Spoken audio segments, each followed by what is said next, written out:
Hi, I'm Amanda. I'm a sex therapist, and today we're going to be talking about how to get your needs met in marriage. We release new videos Wednesdays, 9 a.m. Eastern Standard Time. Like, subscribe, and the bell. Stay until the end for a communication e-guide.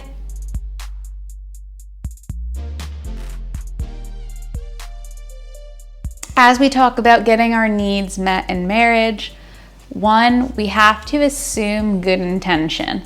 So, if your partner is not abusive, therefore we are going to assume good intention. We're going to assume that our partner is doing the best that they can. Again, if you're in an abusive situation, let's not assume this and let's get to safety. However, for those of you watching who are talking about a marriage that you want to stay in, you want to get your needs met in, let's first assume good intent, because those couples that say that they're happier couples often assume positive intention from their partner. If something goes awry and they see uncharacteristic behavior from their partner, like they were ignored or something else, someone who is an individual in a healthier relationship would say, that's so different, that's so odd. They must be tired or something. They would have a reason. They assume good intent versus assuming that they must be mad at me. I did something wrong. That's the difference between getting your needs met in a healthy way and getting your needs met in an unhealthy way in a marriage.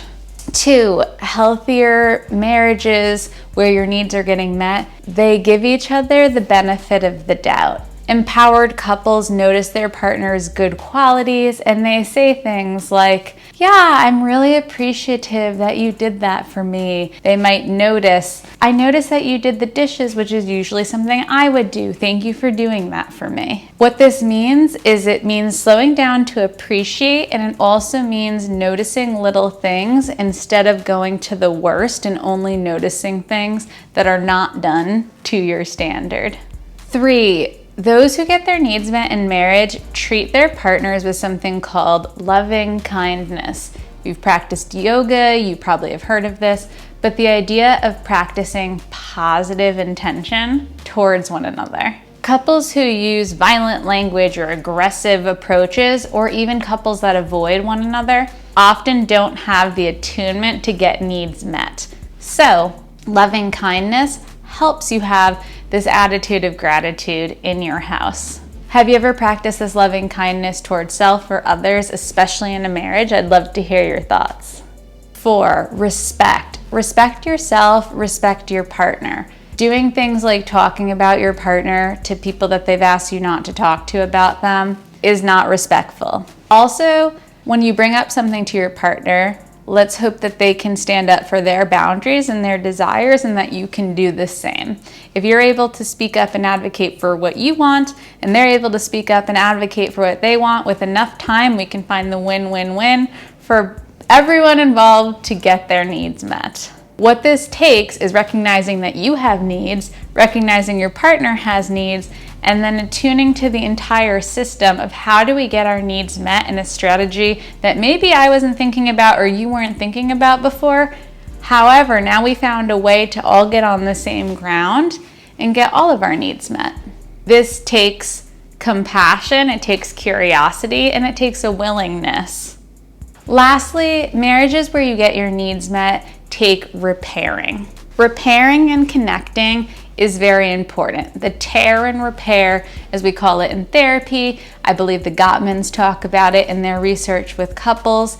It's important that after something has happened, that you mend that tear between you so that you can continue growing and meeting one another's needs. Couples who want to meet one another's needs might consider things like hand-holding because one of them likes physical touch. They might consider things like date nights because one person really enjoys quality time. So repairing means noticing and then connecting again and giving in the language that your partner wants to receive in. Not just the language you want to give, but the one that they want to receive in as well. You can catch more of me on Facebook, Instagram, Twitter, and YouTube at The Sex Healer, or at Amanda Pasciucco. If you like this video, hit like, subscribe, and the bell. I release new videos Wednesdays at 9 a.m. Eastern Standard Time. And because you stayed until the end, scroll down, click on the link, and get our communications e-guide as a thank you for watching. Really appreciate you being here and spending some time with us.